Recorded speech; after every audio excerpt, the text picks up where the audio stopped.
Yeah, sure. Okay, okay. I am in Santa Barbara. Alice Dade is in Missouri at the University of Missouri, where she is on the faculty, flutist. And we're going to talk about her first CD, Living Music.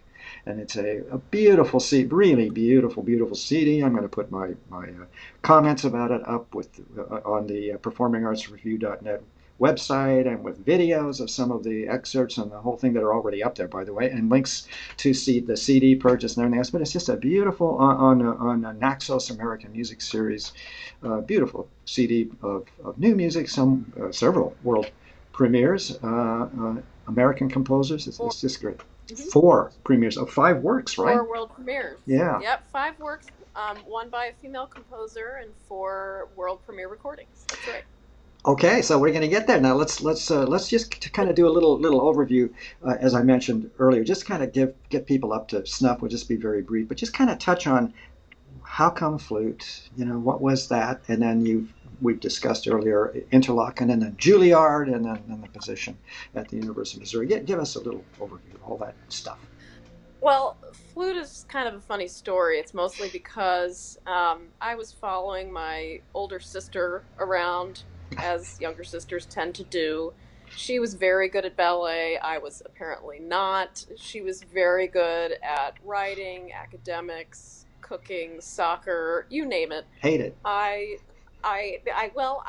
I followed her, but I was not as good as her in any of those things.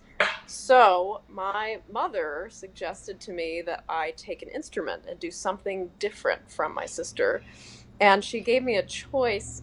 This was very intelligent of my mom. She gave me the choice between the clarinet or the flute, frankly, because she didn't want to carry around a tuba or a cello. Of course. And I chose the flute, and it stuck right away. I loved it from the beginning. In fact, I have an essay that I wrote when I was in fifth grade about how I wanted to be like Jean-Pierre Rampal or James Galway when I grew up. I guess that pretty much So it's cinched it much, early on, right? I mean, nobody modest you want to be I like. did. Also, in my Yeah, that, 10 in years old. and in my and of course flute. Now you'll understand where I'm going with this in a second, as Okay. sexist as this sounds, but flute girls, it's okay. I loved the flute, and everybody said, Uh-huh. and when I was in fifth grade, and everybody said, no, no, no, no, no, that's a girl's instrument. You're going to have to stick this clarinet in your mouth. And so Don't you hate that? I not only did I hate So it, you're a clarinetist. I Oh, reluctantly report that I was a reasonably adequate second clarinetist. I hate the high register stuff, but just that nice middle range, love it, and all that good stuff. And then I discovered conducting and got out of it, got into the easy track. I hope your husband is not oh, going the to easy track, the right? easy No, track of is Scott conducting. listening? No. We are um, referring, by the way, to Scott Yu, who is your wonderful husband, tremendous violinist and conductor, and we're going to give him a few moments here in a bit.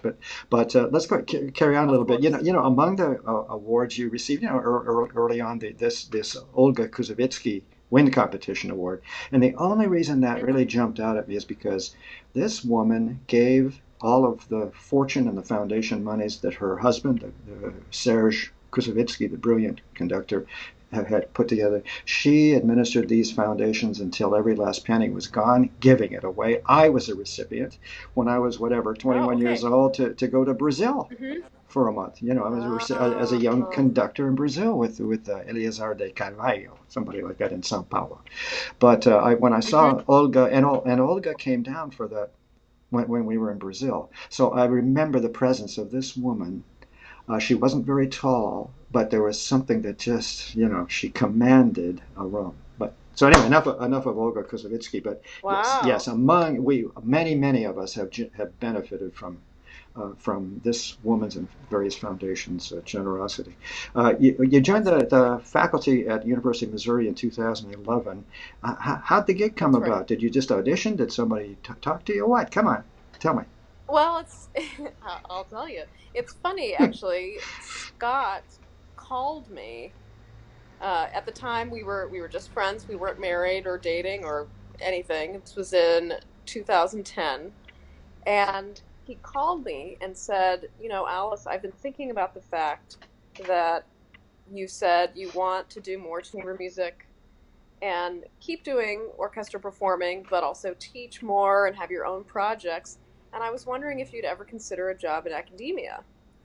And not 5 minutes before that call, I had made sort of a brainstorming bubble chart of what I wanted in my career.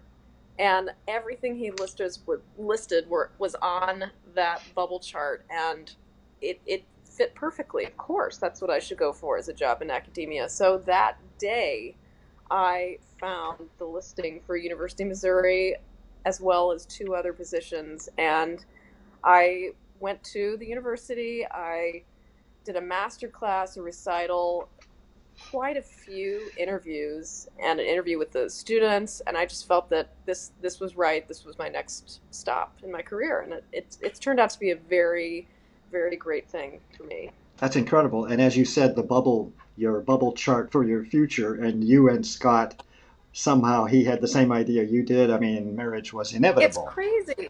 Well, Scott was he still kind of is. He's my mentor.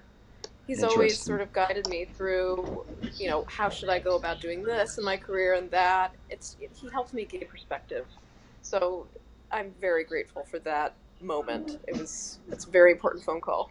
By the way, he's that kind of, I mean, I don't know him well, but I know him well enough over the past few years. We're going to talk about Festival Mosaic in San Luis Obispo, which he is a music director of, and has taken to the moon and back. I mean, that festival is just absolutely gorgeous. I saw it 3 years ago, and it's gone miles beyond where it was even 3 years ago. Great. We'll talk about it in a minute. But that kind Sure. of struck me about Scott. Leaders Hmm. are kind of like that, and he's so well liked, and he is indeed a wonderful leader slash mentor. So somehow that all makes sense. Absolutely. Now look, let's. Well, I guess we might as well deal with it while we're at it. Okay. Let's just have a look at Scott for a bit. Scott, now we'll give you a little credit here. Scott, you fabulous violinist. Yeah, uh, Fabulous. Yes. and what a conducting career, mein Gott. Tell us, please, Yeah. the position. Did it start with the Mexico City Symphony? Is it symphony or philharmonic? I can't remember which, but It's Mexico City Philharmonic. yeah. Uh, he actually started conducting because he was playing, I don't remember which orchestra it was, but he was playing with an orchestra. I believe he was playing the Mendelssohn or the Bruch as a soloist. And at one point he asked the conductor, actually, I'd rather the orchestra do this and that. And he had all these specific ideas, and the conductor said, well, why don't you conduct, Scott? So he did, and then he realized this is what I have to be doing. Ah, So I think he was 21 at the time. So interesting. that's when it started, and he's conducted mostly at St. Paul Chamber, at Mexico City Philharmonic. He recently did a recording with the London Symphony Orchestra, and he just got back from, well, back. He's now still in Europe, but he just finished a week with the Royal Scottish National Orchestra, where he also did a recording for an album. He's conducted quite a bit in Denmark. He's all over the place, and And he by the still plays quite a bit. Also, Oh yeah, yes, and by the way, this let's give you some credit for that neck thank you. for that for gigs in that neck of the woods, right? Because you've served That's right. in various can I just say generically Scandinavian orchestras? I've kind of forgotten in Sweden and so on. Straighten me out on that. I lived in Sweden. I lived in Sweden for 3 years, I'm a where Swede, I you know. was you're a Swede I'm too. I'm a I'm a Cooper, but Swede. I'm a Jansson. My mom was Oh, you're Jansson, a so Jonsson. I This is strange. My great great grandmother's last name was Jonsson as well. not that it wasn't just a common name. That's like Smith But yeah. in Sweden. Anyway, well, But anyway, anyway, yeah. So it's you've still had all coincidence. these. You got these. You are well familiar with that neck of the woods. Tell me a little bit about that That's career right. an orchestral flutist. I had just finished as a fellow with the New World Symphony in Miami Mm. Beach, and I went over to Sweden. I had been wanting to live overseas since I was a kid. I lived in Germany as a kid. My dad was stationed at Ramstein Air Force Base. And I always thought I'm going back to Europe or overseas somehow to live, just to do it again as an adult. And this was it. So I went to Sweden and I worked at Norrköping Symphony Orchestra, which is about an hour and a half outside of Stockholm. I worked at the Swedish radio primarily, and I also played in Bergen Philharmonic in Norway. And I loved my time there. It was amazing and confusing and frustrating at times because all the rehearsals were they were mostly in Swedish. Even when Finnish conductors came into town, they were speaking Swedish, but with a Finnish accent. So the number 7 sounds like sju. That's how you say 7 in Swedish. But Esa-Pekka Salonen would say sju, which sounds very similar to tjugo, which means 20 in Swedish. So I was starting in the wrong places at times, and finally I just raised my hand and said, "Ja, är amerikansk. Please, can you also say the numbers?" And so anyway, I had great friends and amazing musical experiences there. I can list off so many concerts that I just had such a great time. But anyway, yes. And Swedish. And Swedish is a very strange sounding language, actually. I've seen some joke Swedish things on Facebook, and the language is just very odd and peculiar in many ways, isn't it or not? If you look at it, I mean, it's a Germanic language. If you look at it, some of the words are similar to German, but I actually find it to be very happy because everything is, ja, Amerikaans. It's all the endings go up stuff, not like a question like sometimes we do. And then it's not like that, but I don't find it to be strange, actually. I think it's a very pretty language. It is, yeah. I find I stand corrected. I want to now chat. We're gonna get to the CD here in a bit because it's amazing. Yes, we'll get there. But I can't resist before we send Scott away from the room. Okay. He is. How he pulled this one off, I don't know, but he's starring in a new PBS series called Now Hear This, and you're, as you've made clear before we recorded, you're an occasional guest star on his show. What's that about? Give me a quick overview, and then we'll get on with the CD. Okay. Now Hear This will be the first television show about classical music in prime time. Wow. In over 50 years. Since Bernstein, maybe. Now think about that. That's crazy. Since Bernstein. That's insane. It's premiering in the spring of 2019.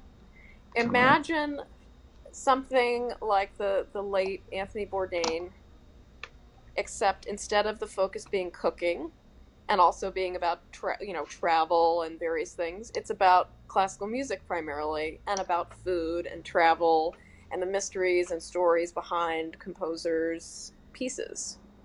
It's such an incredible show. The director is so intelligent and he knows so much about classical music, and he's a civilian. I mean, he's not a classical musician. He plays the guitar, but it's amazing. It's going to be the coolest thing on TV, and I'm not just saying that because I'm married to the host and then I'm guest starring on it, but it's very cool. Each episode is about a different composer, and we're going in chronological order. So we're starting back in Vivaldi and Bach, but anyway. Oh, I thought you meant Aardvark or Anheuser. We're starting at Aardvark and then going to B. No, we're going back to Vivaldi. But anyway, it's going to be a great thing for classical music and for finding new audiences for classical music, and just for anyone who's interested in travel. I mean, just on the 2 shows that I've been to or that I've been a part of, we were in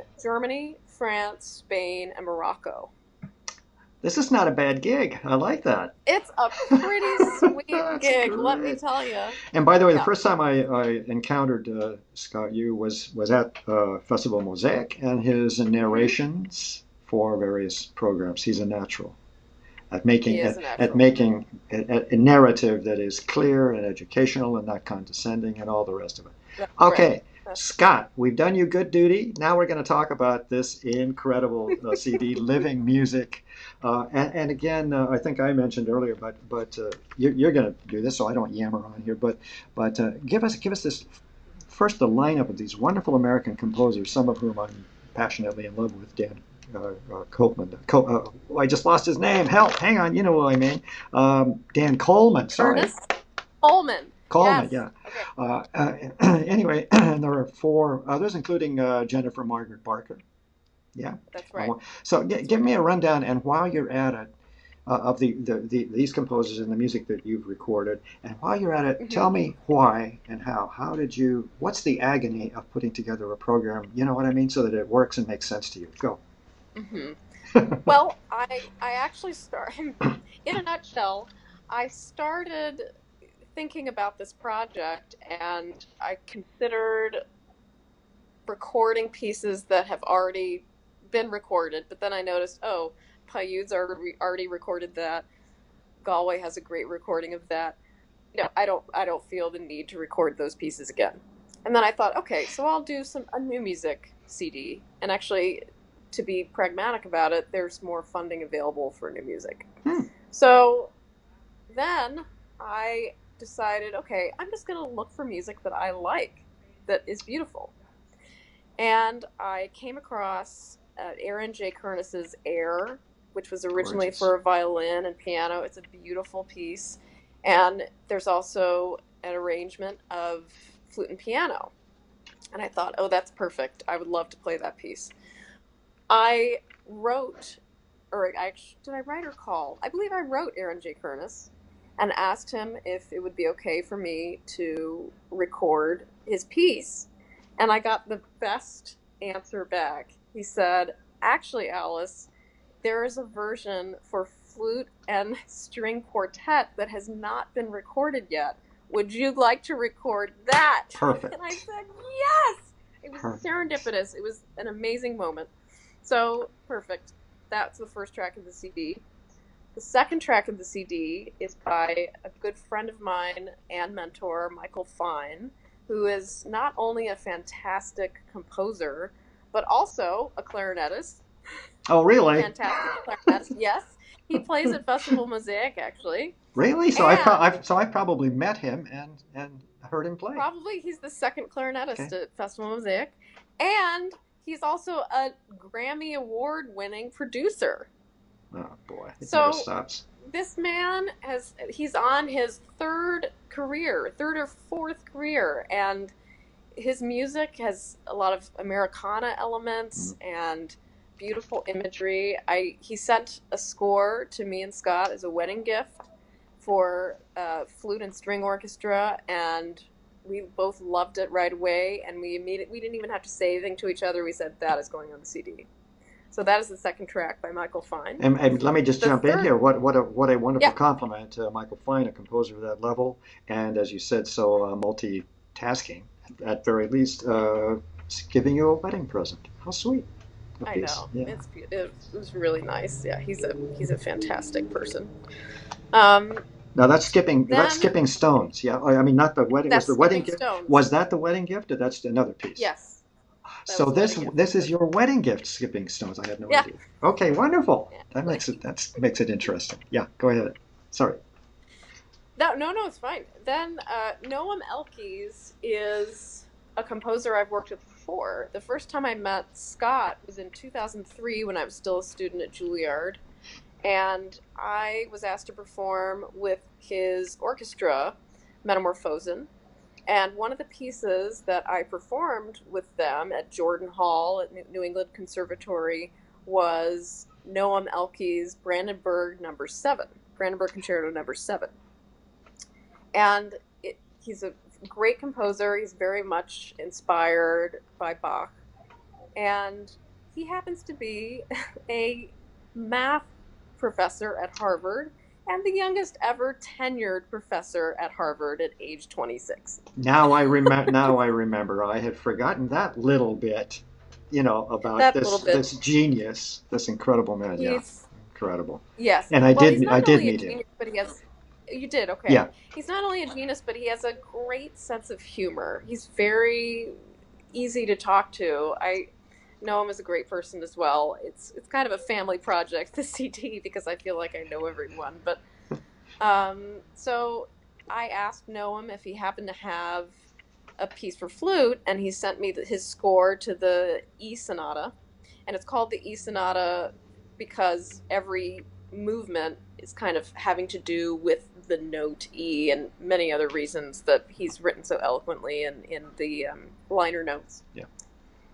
Then, followed by the E Sonata, is Jennifer Margaret Barker's, and I'm not going to attempt to. Neither can I. Well, I'll attempt to. You Not did it. I three don't. Pietrakian. What? Say it once Uh, more. Not three Pietrakian. Thank you. I'm glad Which I put you on the sounds about spot. like my Swedish. Yes. Um, so Jennifer Margaret Barker and I performed this piece in Columbia, Missouri on my friend's chamber music series called Odyssey Chamber Music Series. And she's not only a lovely person, but an excellent, great, one of my favorite composers. These three movements are based or inspired by the three mountain ranges in the Scottish Highlands, the Sisters of Glencoe, which is near her childhood home. And the first movement, you're just kind of giving this sense of almost emptiness, but beauty. The second has to do with rock screes or carpets that fall down from the mountain, which gives the flute an excuse to play a lot of notes.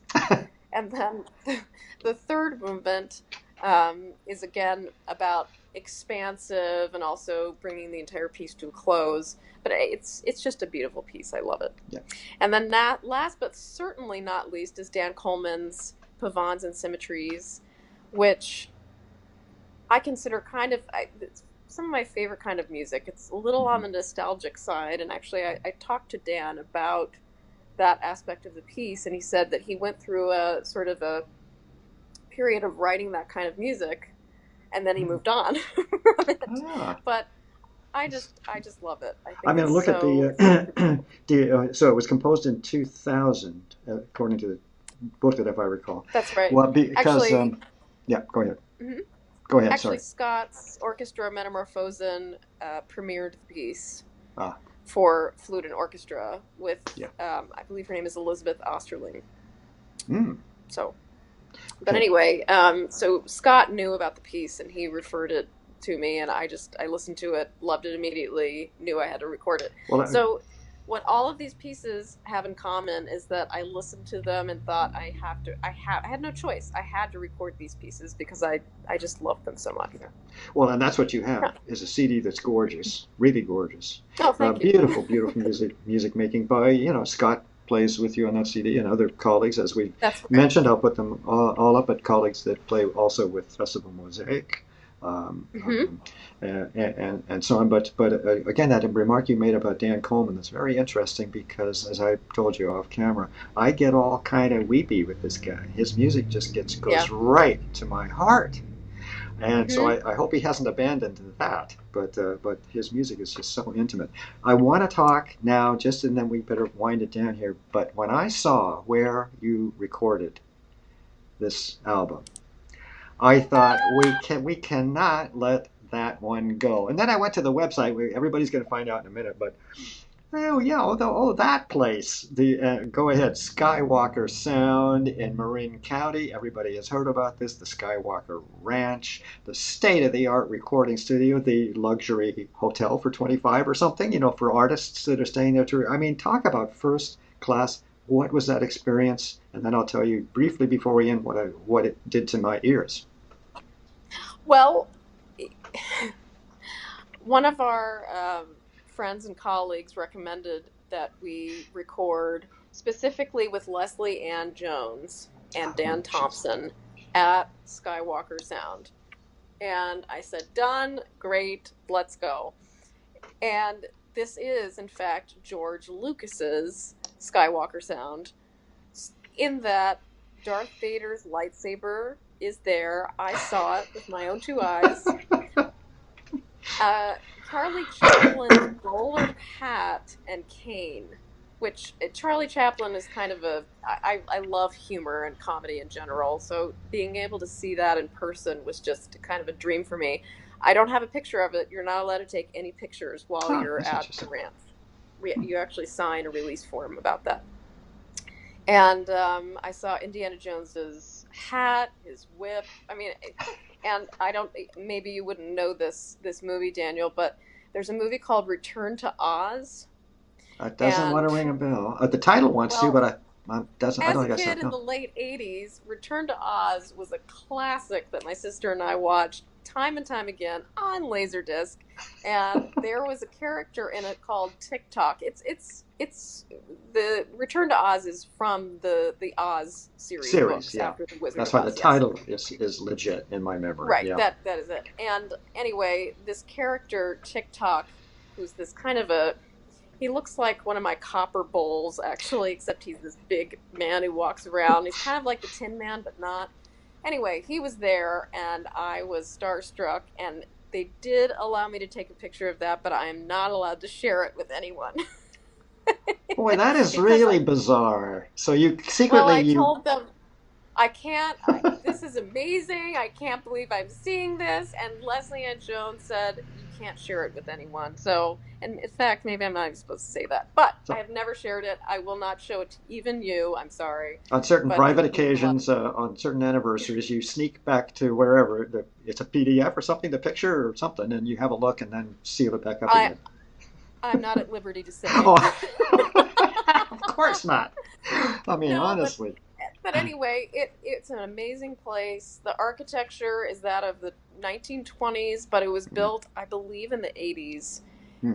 It's just Yeah, it's beautiful, beautiful. and the place where we stayed has, it's a little has a little kitchen. It's like a little house. It's like going back to the 20s. There's no TV. It's just Oh, very really? relaxing. In that, really, Nice. it's very relaxing, even though you're Huh. there to record. I mean, that's But not it's like a real. necessarily what I would describe as a relaxing afternoon, but But it's like a real but artist's retreat in that it Lucas has is. seen to it that the place is calm and quiet, and you don't have any It of that is. other Yeah. these other distractions. That's fascinating. Well, and the reason is, I think now, I'm a musician, of course, but I'm not exactly a real expert about engineering. But I have a feeling flute is very, very hard to get right, Well, and because the sound comes out of so many well, places, it's kind right? of what I was That's thinking. right. I'm blowing air over and all the rest of it, and the Hmm. sound on this recording, the flute sound, everything is just perfection, absolute Oh, perfection. thank So you. that's why I wanted to bring it up. Okay, what's coming up next? I think in February you've got what's it called? Not winter mosaic. Winter Mezzo. Thank you, Hmm. winter That's right. mezzo. I always have trouble with that. Winter mezzo in That's February, which is the right. kind of the winter weekend in San Luis Obispo, the little weekend to keep everybody, aware that the festival Hmm. was there. And then next summer, of course. Hmm. But well, what else? Anything else in terms of your own goodies? Is there another Frankly, CD? what we're really focused on right now is our series coming on Sure. the air, being able to see it on PBS. Yeah, that's big. It's going to be a big deal. It's the spring of 2019. Other than that, I have several recitals coming up, and I'm Sure. also making plans to make another recording, this time with orchestra. Ah, Yeah. wow. Stay Any tuned. any orchestra you could hint at or not? Are we talking a European, Again, Scandinavian I'm orchestra? You sorry can't to be tell. so secretive, but I'm not at liberty to say. Very well. Just tease, tease, tease. That's just fine. So, Till next time. by the No, way, speaking but of, that it's in the early stages of planning. Yeah. yeah, Hmm. of course. What were you And going to say? well, I was just going to say, speaking of teasing, everybody out there, and again, my comments, the videos, this interview, everything's going to go up at performingartsreview.net with links to buy the CD and everything. But in a way, Living Music is a tease because it is so gorgeous. Your taste in assembling this CD is just beautiful, and it's all American music, something we should pay attention to.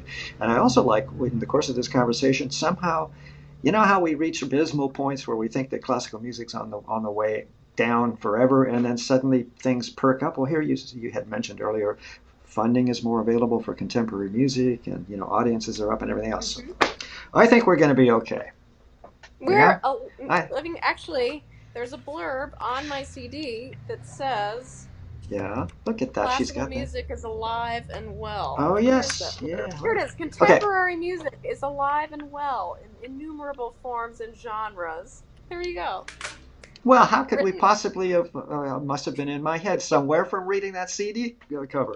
Anywho, uh, Alice, it's been just a pleasure always talking with you. Alice, do I do the K now? Is for formally the Alice You K can Dade? say, sure, Alice K Dade.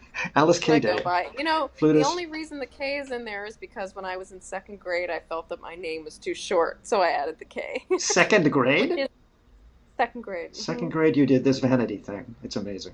You knew your career was lying ahead of you. Anyway, Alice, wonderful flutist, faculty member, University of Missouri, on and on and on. We've had the chat. Many, many thanks for the time. Again, the Thank CD you, is living Daniel. music. So, okay, we're done. Okay, Thanks. Bye. great.